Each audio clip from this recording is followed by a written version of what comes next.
2011 সালে রাজ্যে পালা বদলের পর মমতা বন্দ্যোপাধ্যায় মুখ্যমন্ত্রী হিসেবে দায়িত্ব গ্রহণের সময় উন্নয়নকে তৃণমূল স্তরে পৌঁছে দেওয়ার যে অঙ্গীকার করেছিলেন তারই বাস্তব প্রতিফলন দেখা যাচ্ছে পূর্ব বর্ধমানের জামালপুর ব্লকে।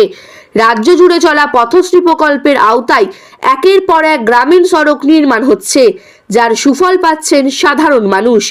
আজ জামালপুরের ঝাড়গ্রাম অঞ্চলের চকগোপালে পথশ্রী প্রকল্পের একটি গুরুত্বপূর্ণ রাস্তার উদ্বোধন করা হয়।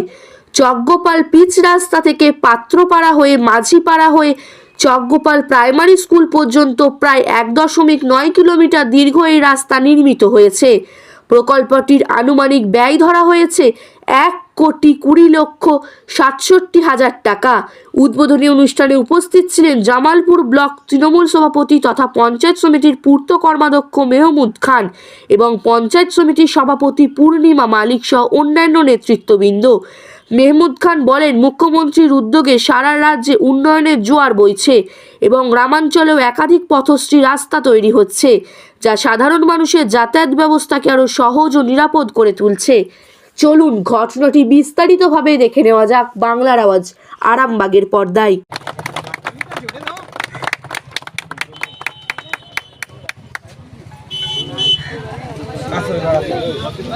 98 সাল থেকে মানে বামফ্রন্টের আমলে 34 বছর বামফ্রন্ট করেনি। আমরা বিভিন্ন সময় আমরা কমপ্লেন করেছিলাম, করার পর মাননীয় মুখ্যমন্ত্রী মমতা বন্দ্যোপাধ্যায়কে আমরা পঞ্চায়েত থেকে, পঞ্চায়েত সমিতি থেকে, জেলা পরিষদের বিভিন্ন জায়গা থেকে আমরা এই কমপ্লেনটা পাঠিয়েছিলাম, তাতে এই এলাকার মানুষের যেটা চাহিদা।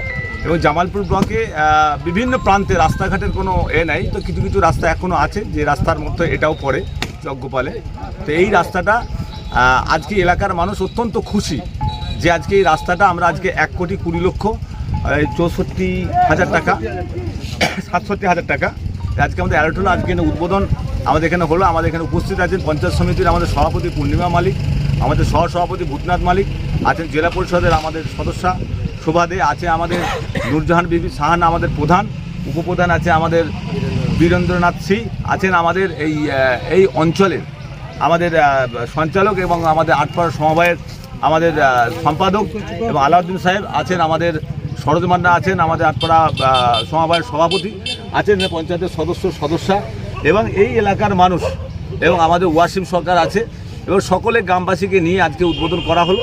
তাই এলাকার মানুষের যে দুঃখ যন্ত্রণা ছিল, যে এখানে আমাদের চাষি এলাকা, যেখানে আমাদের এই আলুর সময় ধান সব সময় চাষ ছাড়া আমাদের এলাকার মানুষ কিন্তু এই রাস্তা খুব প্রয়োজনীয় রাস্তা, সেইখানে আমরা এই জায়গাটায় করবার এলাকার মানুষ অত্যন্ত খুশি। আমরা জামালপুর ব্লকের পক্ষ থেকে মাননীয় মুখ্যমন্ত্রী মমতা বন্দ্যোপাধ্যায়কে ধন্যবাদ জানাই।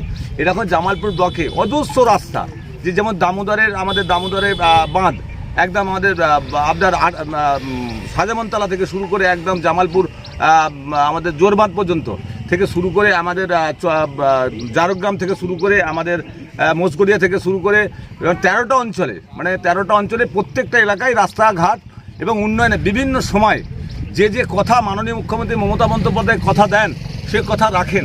এটা কিন্তু একমাত্র মামাটি মানুষের সরকার। তাই আজকে আমরা সকলে মিলে গ্রামবাসী যে সকলে আনন্দ করে এখানে এসেছে যে ওনাদের রাস্তা হয়েছে বলে। তাই প্রত্যেক এলাকার মানুষকে বলি, আপনাদের একটু আধটু রাস্তা করতে গিয়ে হয়তো আপনাদের একটু আধটু জমি পড়বে, আপনাদের সহযোগিতা ছাড়া কোনো রাস্তাঘাট উন্নয়ন হয় না। তাই আপনাদের সহযোগিতা চাই, আপনারা থেকে রাস্তাটা দেখে নেবেন, যাতে মাননীয় মুখ্যমন্ত্রী মমতা বন্দ্যোপাধ্যায় যে টাকাটা অ্যালট করেছে, যেটা আপনার এলাকার মানুষের জন্য, তাই সেই রাস্তাটা দেখে নেওয়ার দায়িত্ব সাধারণ মানুষের। তাই প্রত্যেকে ভালো থাকবেন, নতুন বছরের শুভেচ্ছা। 28 এবং 229 এই দুটো বুথকে আমরা কভার করব। তাছাড়া আমাদের 224 এবং 225 নম্বর বুথ ঝাড়গ্রাম পাশাপাশি আছে। এই 4টে বুথকে মূলত এটা কভার করবে এবং এই রাস্তাটা দীর্ঘদিনের রাস্তা এবং জঘন্য অবস্থা ছিল। তা আমাদের যে হচ্ছেন অভিভাবক, আমাদের জামালপুর ব্লকের আমাদের যে পঞ্চায়েত সমিতির যে আমাদের পূর্ত কর্মাধ্যক্ষ মেহমুদ খান মহাশয় এবং আমাদের যে সহসভাপতি আমাদের জামালপুর পঞ্চায়েত সমিতির ভূতনাথ বাবু এবং আমাদের পূর্ণিমাদি, এনাদেরকে অনেকবার আমরা বলেছিলাম। তাই এনারা এই রাস্তাটার জন্য আমরা প্রপোজাল পাঠিয়েছিলেন এবং আজকে তার সুফল পাওয়া গেছে। আমাদের মাননীয় মুখ্যমন্ত্রী মমতা বন্দ্যোপাধ্যায়ের অনুপ্রেরণায় এই রাস্তাটা আমরা পেয়েছি। শুধু এই রাস্তা নয়, এর সঙ্গে আমাদের ঝাড়গ্রাম জীবিতে এছাড়া আমাদের 7টা রাস্তার কাজ চলছে এখন বর্তমানে রানিং, যেটা হচ্ছে নারায়ণপুর সংসদে একটা কাজ চলছে, মহিষগেরা সংসদে একটা কাজ চলছে রাস্তা, রামকৃষ্ণপুর টু মরাবাদ ওই এক রাস্তা কাজ চলছে, আমাদের হচ্ছে নন্দনপুর কাজ চলছে, বড়টিয়ার কাজ চলছে, সাতগড়ে হরিদলের কাজ চলছে একটা রাস্তা, তার সঙ্গে আমাদের এই রাস্তার কাজ চলছে। তো আমাদের ঝাড়গ্রাম অঞ্চলে অভূতপূর্ব উন্নয়ন এই মাঝে আমাদের মুখ্যমন্ত্রী মমতা বন্দ্যোপাধ্যায় দিয়েছেন। তো আজকে আমাদের আজকের উদ্বোধন অনুষ্ঠানে উপস্থিত ছিলেন আমাদের অভিভাবক মেহমুদ খান মহাশয় এবং আমাদের ভূতনাথ বাবু ছিলেন উপস্থিত, এবং পঞ্চায়েত সমিতির আমাদের সভাপতি ছিলেন পূর্ণিমাদি, এবং আমার জেলা পরিষদের আমাদের সদস্য ছিলেন শোভাদি। এছাড়াও আমাদের পঞ্চায়েতের প্রধান নুরজান বিবি সাহানা, উপপ্রধান বীরেন্দ্রনাথ সিং এবং বিশিষ্ট সমাজসেবী আমাদের ওয়াসিম সরকার ছিলেন আমাদের এলাকার বিশিষ্ট সমাজসেবী মাস্টারমশাই ছিলেন, এবং আরও এলাকার মানুষ সদস্য রাস্তাটা হলো আজকের এই রাস্তাটা 2 কিলোমিটার রাস্তা আমাদের স্যাংশন হয়েছে। 1,67,00,000 টাকা আমাদের এই স্যাংশন হয়েছে। এই রাস্তাটা আমরা পেয়ে এলাকার মানুষ খুবই আনন্দিত, খুবই উপকৃত। এর জন্য আমরা মাননীয় মুখ্যমন্ত্রী মমতা বন্দ্যোপাধ্যায়কে অসংখ্য অসংখ্য অসংখ্য ধন্যবাদ জানাচ্ছি। আমার নাম শেখ আলাউদ্দিন, আমি জামালপুর পঞ্চায়েত সমিতির সদস্য এবং ঝাড়গ্রাম অঞ্চলের শিল্প পরিকাঠামোর আমি সঞ্চালক। এটা হচ্ছে ঝাড়গ্রাম অঞ্চলের অন্তর্গত হচ্ছে চকগোপাল এলাকায়। এটা হচ্ছে পথশ্রী ফেজ 4 এই মুহূর্তে চলছে। এটা মাননীয় মুখ্যমন্ত্রীর one of the dream project বলতে পারেন। তো এই প্রজেক্টে আমরা জামালপুর ব্লকের এন্টায়ার জামালপুর ব্লকে আমরা 61.47 কিলোমিটার আমরা রাস্তা স্যাংশন পেয়েছি অলরেডি।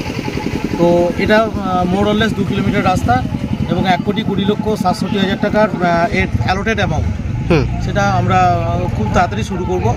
তো এজেন্সিকে সেইভাবেই ডাইরেকশন দেওয়া আছে। তো খুব তাড়াতাড়ি এটার ইমপ্লিমেন্টেশন হয়ে যাবে এবং এলাকাবাসীদের যে দীর্ঘদিনের যে দাবি চাহিদা সেটা পূরণ হবে, মমতা বন্দ্যোপাধ্যায়ের স্বপ্নও বাস্তবায়িত। দাদা, কিছুদিন আগে আমরা দেখলাম জৌগ্রামে এই পথশ্রী প্রকল্পের সাইনবোর্ডের বিজেপির পোস্টার, সেই জায়গায় আজকে একটা উদ্বোধন করে কি সেই জবাবটাই দিলেন? অবভিয়াসলি তাই, কারণ হচ্ছে দেখুন, যারা বাংলার তো কোনো উন্নয়ন করেনি, ধারাবাহিকভাবে বাংলার মানুষকে যারা বঞ্চনা করছে তাদের সম্বন্ধে নতুন কি বলবো। কারণ হচ্ছে বাংলার ন্যায্য দাবি তারা দিচ্ছে না, যারা যুক্তরাষ্ট্রীয় পরিকাঠামো মানে না, ভারতের সংবিধানকে যারা মান্যতা দেয় না, তাদের সম্বন্ধে বেশি কিছু না বলাই ভালো বলে আমার মনে হয়।